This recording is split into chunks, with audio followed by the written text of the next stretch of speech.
Lunes 18 de marzo del año 24, a última hora de la tarde, se harán presentes las tormentas en Galicia y en Asturias, pero hasta ese momento se anuncia un día muy soleado en todo el país, más veraniego que de invierno, aunque todavía estamos agotando los últimos días de esta estación invernal. Todavía no ha llegado la primavera.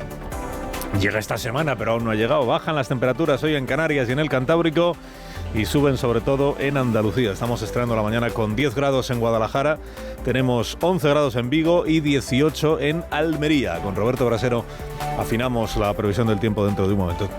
3 historias para empezar la mañana. Putin admite su victoria a perpetuidad. Putin para 6 años más, que serán 12. Si nada se le tuerce, bueno, será caudillo en Rusia hasta que se muera, probablemente, el señor Putin. En las elecciones estas, por llamarlas de alguna manera, que se han celebrado en el día de ayer, ha resultado reelegido con casi el 90% de los votos, aunque él es el primero en saber que las elecciones en Rusia son un cuento. 10 años después de apropiarse de Crimea, sigue adelante con su plan de someter Ucrania. Comienzan 2 meses de campaña electoral en Cataluña. Ayer Sánchez predicando contra el PP. Por la convivencia contra el PP y a favor de la impunidad de Puigdemont. Insiste en decir el presidente que se pasa página con la amnistía. Turull proclama en el nombre de Puigdemont que ellos no están por pasar página, sino por dar un nuevo empujón a la autodeterminación. Y el Colegio de Abogados de Madrid decide hoy hasta dónde lleva su reproche a la Fiscalía por haber difundido correos confidenciales del abogado de Alberto González Amador. Considera el Colegio de Abogados muy grave que se haya violado el secreto profesional solo para salir al paso de informaciones parciales. Lo primero es la digestión electoral en Rusia. Después de estas elecciones todo el mundo dice, son una farsa, son un paripé. Son lo que usted quiera, pero son la prueba de que Vladimir Putin en este momento no tiene oposición que le plante cara y no tiene viso alguno Rusia de cambiar al actual presidente ejecutivo donde los haya, el señor Putin, que según el escrutinio ha obtenido en esta ocasión todavía mayor porcentaje de votos que el que obtuvo hace 6 años y por supuesto que el que obtuvo hace 12, o sea que es de esperar que dentro de 6 años ya se pongan el 100% del voto, ¿no? Y con más participación además que en las elecciones anteriores. Los resultados, empezando por la participación electoral, muestran que la gente corriente siente que hay que luchar por una federación rusa soberana y segura y comprenden que en buena parte depende de ellos. Pues será eso. ¿Será que al final la guerra en Ucrania, bueno, él lo llama Operación Especial de Seguridad, le ha dado todavía más apoyo entre la sociedad rusa al presidente Putin? Y a la pregunta que se le hizo ayer, porque fue un encuentro después de las elecciones con la prensa internacional, a la pregunta sobre Navalny, dijo esto que escuchábamos antes. Decía Vladimir Putin que estas cosas pasan, ¿no? Que se murió Navalny en la prisión, que es una cosa triste, ¿verdad? Pero que en Estados Unidos también se muere gente en la cárcel y que así es la vida, ¿no? Ayer fueron detenidas decenas de personas que se habían organizado para mostrar su rechazo al régimen ruso, yendo a votar todos a las 12 de la mañana, haciendo cola para que se viera cuál era la dimensión de la oposición. Bueno, se ha cumplido el guión que estaba previsto por el gobierno de Rusia, que lo que buscaba era poder decir esto, poder decir Putin cada vez tiene mayor número de apoyos. ¿Había competidores en las elecciones? Sí, claro, había otros 3 candidatos. Otros 3 candidatos que en realidad pues formaban parte del decorado electoral. Estamos en el 10º aniversario de la anexión por parte de Rusia de Crimea. Acuérdese de la invasión aquella con soldados marca blanca, que en aquella hace 10 años todavía a Putin le daba como reparo decir que eran sus soldados los que estaban invadiendo Crimea, que formaba parte de Ucrania, y eso es lo que ha cambiado en 10 años, que ahora ya no le importa, que se nota, que se sepa quién es el que invade, ¿no? Se quedó con Crimea hace 10 años, la verdad es que la reacción de Occidente fue bastante tibia y eso pues igual le dio alguna idea para lo que ahora está sucediendo. Bueno, con Putin al frente del gobierno de Rusia, en la Unión Europea, el temor que ahora mismo existe es no solo a que Putin se perpetúe, que parece que ya es un hecho en Rusia, no solo el hecho de que la guerra en Ucrania, a pesar de que ya llevamos 2 años de guerra en Ucrania, sobre todo llevan los ucranianos 2 años sufriendo la guerra, se ha prolongado mucho más allá de lo que Putin esperaba, pero aún así todavía tiene la posibilidad de ganar esa guerra y de que Ucrania la pierda. El temor de la Unión Europea es que todo eso se junte con el regreso de Donald Trump a la presidencia de los Estados Unidos. El señor Trump al frente de la Casa Blanca de nuevo, ¿no? Dijo este fin de semana en un meeting Trump que si él no gana las elecciones presidenciales habrá un baño de sangre en Estados Unidos. O sea, este es el tenor del candidato favorito en este momento, según las encuestas, a la presidencia de los Estados Unidos.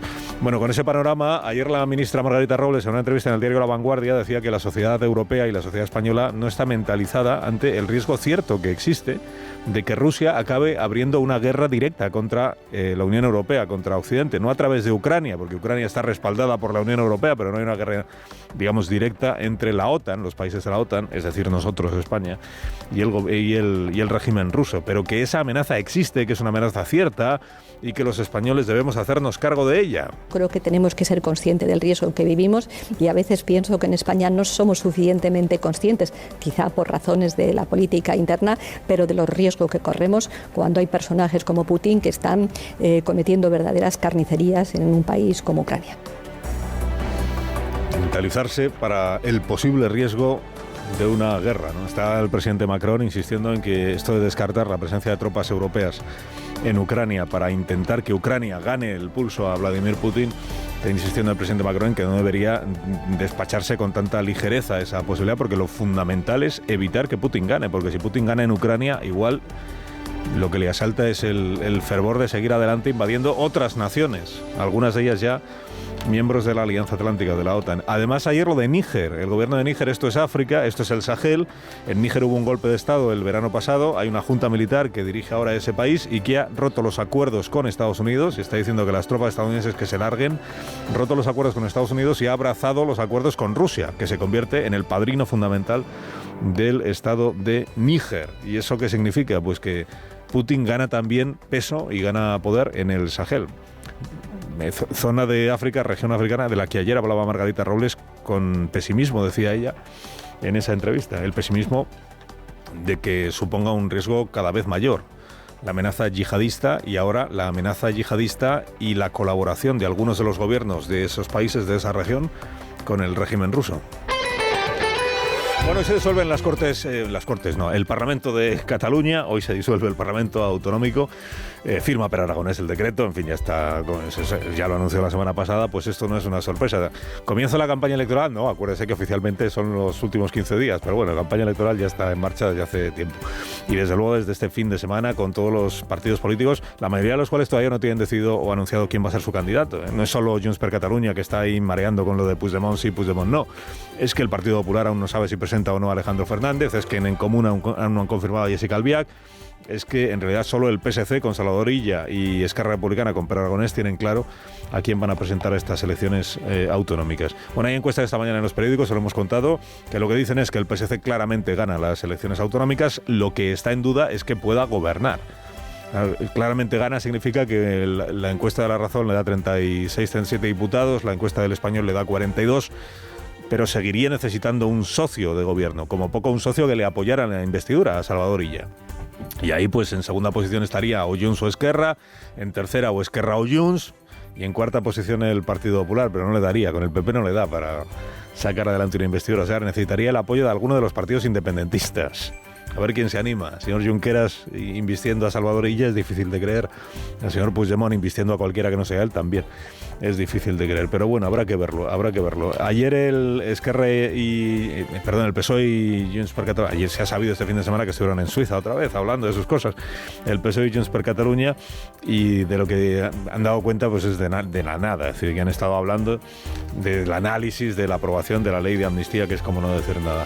El presidente del gobierno, el presidente Sánchez, pues ya se vuelca en la campaña electoral catalana en defensa o en apoyo a su candidato, a Salvador Illa, y la manera que tiene el presidente Sánchez de predicar la concordia, la convivencia y el apoyo a Salvador Illa es criticar al PP. Si pensamos qué sucedió cuando José Luis dejó el gobierno de España y entró la derecha allá por el año 2011, del año 2011 al año 2017, el tiempo no curó, al contrario, agravó la situación. Forma de decir las cosas, ¿eh? José Luis dejó el gobierno de España y entró a la derecha. José Luis no, el PSOE perdió las elecciones generales, ganó el PP con mayoría absoluta. José Luis ya no estaba porque se había dejado la candidatura en manos de Alfredo Pérez Rubalcaba. Ganó el PP con mayoría, bueno, todo lo que vino después, esta falsificación de la historia del procés ya empieza a ser un hecho diferencial, uno más del actual gobierno. Sí habló Sánchez en Barcelona, naturalmente, no de Díaz Ayuso, sino del novio de Díaz Ayuso, que el presidente debe saber que es de derechas, porque se refirió a él en estos términos. Ya sabemos qué significa la patria para la derecha. Su patriotismo acaba en sus bolsillos. No hay nada más antipatriota que defraudar a Hacienda.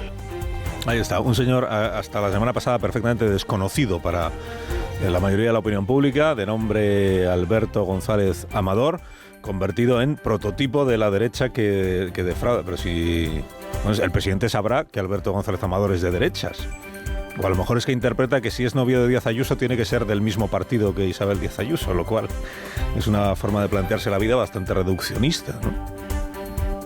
Si ella es de derechas, el novio también tiene que ser de derechas. Imagínate que mañana se descubre que ha votado a Podemos o al Partido Socialista en Madrid.